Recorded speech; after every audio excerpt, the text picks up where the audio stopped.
Oh, so now he's turned his lights off. His emergency lights. Interesting.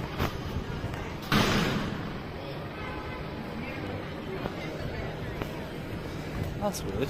So he's got like, he's turned most of them off, but he's got the ones on the back on.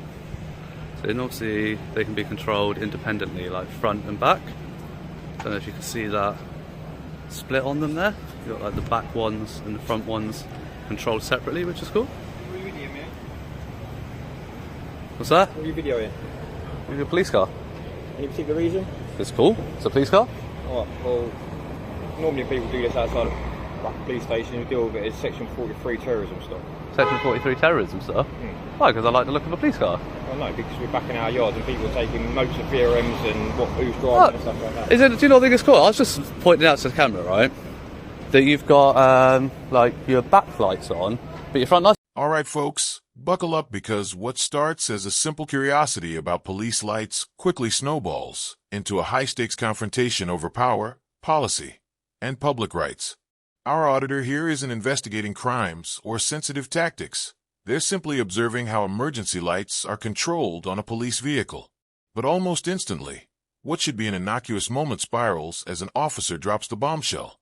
Section 43 of the terrorism, we're going to break down every move, every word, and highlight exactly where the law clashes with overreach, and why you need to see this to believe it. Okay, fair enough. And you are, sorry? And they take it pretty seriously. And who are you, sorry? PC 4768. 4768. You're based here at Charing Cross, yeah? Okay. So, despite the fact that Charing Cross is under investigation, you're still going to try and throw around Section 43 like it's nothing, even though you're under special powers from the... Well, it's not, it's the entire Met, isn't it? MOPAC. Well, yeah, but you before the entire Met, you were all Charing Cross. What was the other one? Was it Catford? No, it wasn't Catford. Oh, there's another one. You guys were already under investigation for sexism, racism, stuff like that. Just certain officers within the Metro Police? Well, this police station was the worst for it, and you can't deny that because all the evidence says that. It's been publicised by everybody. It's no secret. This police station was by far the worst for it. Based on whose evidence? Based on the evidence that Met have released. Well, it's not, is it? It's from the Daily Mail. Well, yeah, there you go. And other media outlets that don't know the full. So you're saying the media can't be trusted? Is that your opinion? Is that your opinion, or is that the opinion of the police force? Your opinion based on what we've heard from media outlets. I'm just asking you a question. The fact that you don't trust the media to... No, I'm saying you're basing your opinion based on one media outlet or media outlets. Okay. So are you inferring? Are you then inferring that the media can't be trusted? Without actually contacting the Met and getting a freedom of information request, and then find out what's actually gone on. So are you inferring that the media in the UK cannot be trusted and that the oligarchy of the media is corrupt? This is where things escalate fast. Notice how quickly the officer leans on Section 43, a serious counterterrorism measure, despite the auditor merely photographing a police vehicle in public. Section 43 isn't a casual tool. It requires a genuine suspicion that someone is engaging in terrorist activity. Yet here, it's being wielded almost like a verbal threat to intimidate compliance.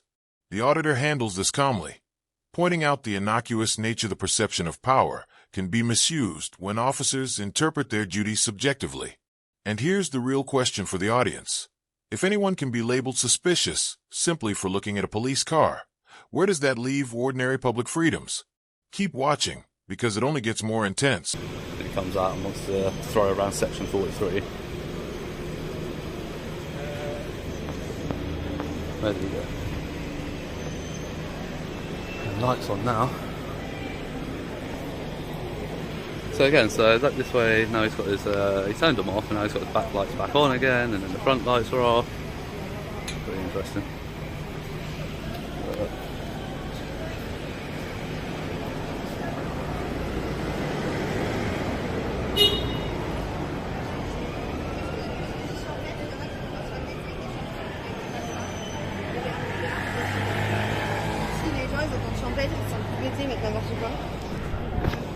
This is an unmarked unit that's got its lights on the back of it as well. It's pretty cool. So I always do wonder what the emergency would be like going into a police station like that, like with blues and that on.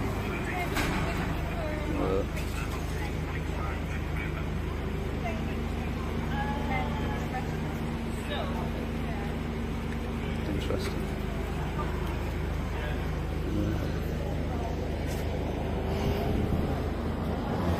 The auditor brings this up, and the officer immediately questions the credibility of media reports, implying that publicized information can't be trusted.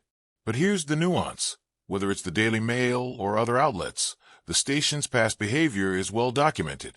The media conversation might seem like a tangent, but it underscores a broader theme: transparency versus institutional defensiveness. Officers here are reacting emotionally rather than factually, leaning on mistrust as a shield, while the auditor stays grounded in documented evidence. For viewers, this is a fascinating clash of perspectives: public interest, accountability, and how authority reacts when it's being watched. Is it like an auditing thing? If not surround me, that's a bit weird. It's a bit weird. I don't like that. It's very predatory behaviour. When you guys come out and you surround, that's designed to intimidate. It's quite predatory. I don't like that. That's very rude. Just asking why you film. Yeah, that's fine, and I've just told you. Okay. So it's for YouTube videos and stuff like that. Oh, did I say that? I'm just asking and guessing because it happens quite a lot around here, that's all. Okay, fair enough. Can you understand why it happens here specifically a lot? No? Nothing recently in the media that would tell you that Charing Cross would be interesting to the public? That's what we're asking you, mate. That's Yeah. what we're asking you, what you were filming about. Well, That's the only question, really. Well, I mean, Charing Cross is a very interesting police station, isn't it, these days? So, Is there any particular channel you upload to, that kind of thing? if you guys, sorry, what's your shoulder numbers, sir? 2359. 2359, sorry, one at a time. 2078. And yourself, sir? 2863. 2863, lovely, thank you. We're just taking interest in what you're doing, that's all. Sure, I take an interest in what you do as well. That's all it is. It's just literally questions, isn't That's it? cool. Is there a channel that you upload to? A specific, Pardon? Is there a specific channel you upload to? Potentially. Yeah. Potentially, it's not naming a channel. No. That's an answer to your question. That's fair. And yourself, sorry, just you went away. Your shoulder number, sorry? My shoulder number is 3522 Alpha Whiskey and based at Hammersmith Police Station. You're based at Hammersmith. I'll be doing all right over here. It's a long way, isn't it? Is in the Metropolitan Police policy with body-worn video to alert members of the public to the fact that you're recording verbally. Okay? The reason being is that you're part of a government organisation. When you hold information on myself, I have the right to access that information. So I can do a subject access request under the Freedom of Information Act. If I don't know that you've recorded me, guys... There's bright red flashing light as well, isn't there? So yeah, but again, you're making a lot of assumptions that I know. You probably know that I know because of what I'm here doing. Not every member of the public is going to know that. You're assuming that people know what you're... sorry, let me finish and then I'll listen to you. But you're assuming that members of the public know what that red flashing light means. Yeah. It could mean that it's on standby. You know what I mean? That it's not recording. You're making a lot of assumptions. But if we don't know that we've been recorded, we don't know that we have you are holding information on us to access, and that's a serious breach of GDPR and DPA. You could each individually be reported to the ICO and the force as a whole. You're recorded everywhere on CCTV. Yeah. And CCTV people who... Oh yeah, but no, they do because they have privacy notices that say CCTV recording is in progress. You told me you're recording me as well. I'm not part of an organisation. Watch closely here. The tension spikes as more officers arrive and begin to encircle the auditor. This isn't just casual questioning. It's a subtle but clear display of intimidation and confidence. No raised voice, no antagonism, just clear legal grounding. This is a masterclass in asserting citizen rights under pressure. The surrounding officers are attempting to exert psychological control, yet the auditor flips the dynamic by staying informed and professional. Audience, here's a question for you. If you were in a situation where authority figures surround you, but you know your rights, would you remain calm like this, or react defensively? But you're not going to listen to what... All right, go on then. Let's do it. We have to... You can record Oh no! I just want some of my viewers, maybe definitely, they can lip read you them. I would appreciate if you put the camera down. We're still making eye contact. We're still making eye contact. I just want clear lip reading. If you allow me to say it, go on. Okay, is when we come and approach members of the public, we have to dynamically risk assess the situation. Sure. Okay, so before we put ourselves in that situation, we put our body cameras on to capture everything. Sure. Okay, when we get the opportunity to inform you that this camera is on, then we will do that. Okay, but we haven't assessed what we're interacting with. Sorry. Who we're all four of you, well, you didn't actually move, but you three were about to walk away from the situation without telling me. So you weren't going to tell me at all? No, well, I've just brought myself into this situation, but at the end of the day... And you were about to turn away and walk back in with these two? I literally, it's all on camera. I don't know why you're trying to bullshit your way out of it, mate, honestly. But look, at the end of the day, I'm explaining to yourself something, okay? If you choose to... Cop-splaining, but yeah, right. If you choose to listen to it in a specific manner, then that's up to you. The way I'm explaining it to you is quite simple. Yes, it's quite your Metropolitan Advice guidance and the College of Policing one both state at the first most practicable opportunity you are... yeah, absolutely. So I haven't reached that practicable opportunity with you yet, because why not? Okay, so have you come in to detain me and put hands on me straight away? No, because then you start the conversation with, good afternoon sir, just didn't know you're being recorded. We can take it from there. There's no reason. Can you tell me any reason why it's... Right, so then why can you not start a conversation? That's fine, that might change. That's up to you. But why can you not start a conversation with, good afternoon sir, just to let you know that you're being recorded on our body cameras, and then we can go from there. If you've come out to have a chat and ask me questions, you can start a conversation with that line. There's no reason you can't. Give me a valid reason that you can't do that. Listen, that's up to me, yes. So justify it. No, but that's up to me. You've obviously chosen your agenda, and you've chosen to be here in order to record police to get a sort of a reaction. Yeah, a professional one would be nice. We've been professional with you. No, you trying to cop-splain your way out of not following your policies. I'm explaining to you what our reasons around, like you've explained, why we haven't told you straight away why our body cameras weren't on. Yeah. And I've explained to you that officers approach any situation, first of all, in order to assess the threat that's there. Once we've assessed it... It's funny that, because your guidance actually says to assess the situation and then decide if you need to turn it on, not turn it on, and then decide.